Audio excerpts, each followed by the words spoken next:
আরে আওয়ামী লীগের আমরা মসজিদের রোডি গুড়ালে হাজানে আগের হাজার না পারি এখন জমাত আছে বিএনপি এসে যাচ্ছি পরিবারের বড় ছেলে আমি জসিম নামে আমাদের একজন ভাই আছে এর কিভাবে আমাদের উপর নির্যাতন করতেছে ওইটার একটা বর্ণনা দেওয়ার জন্য আজকে সাংবাদিক আয়োজন করছি।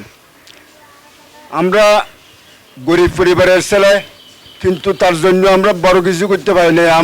আমাদের ইনকামের উপর তার জন্য হস্তক্ষেপ করা হয়েছে। আজকে অনেক দিন পর্যন্ত আমরা কষ্টের মধ্যে দিন কাটছি। আজকে আমাদের জায়গা টনুর গিরে ভিতরে ফাঁকা বিল্ডিং, আমাদের কাউকে বলে না এই জায়গা আমি নিজে এই জায়গা কেমনি কী করবো কোনো পরামর্শ নেই। কিন্তু এখন গরবান দিয়া আমি পাতা দিচ্ছি 145 করছি। 145 করার পর তা বন্ধ করিয়া আমাদেরকে মারধর, আমার ওয়াইফকে গড়ার মধ্যে ফাঁসি, আমার ভাইরা মাথা ফাড়িদের আর মারের আর বল রক্ত আর হল্লা হারিয়ে বলে আর ভাই যাবে নাকি নাজিম বিদেশ বলে রক্ত দিয়ে গোসল করিব।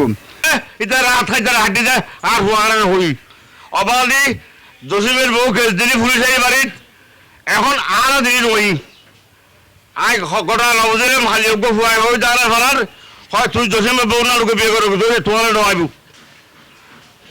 আর ফারার গো হুয়া হালিয়া হই দে পুলিশ খিলে নয়ের তুই জসিমের বউ না লোকে বিয়ে করো হই তুই তোমার পুলিশ যাইব।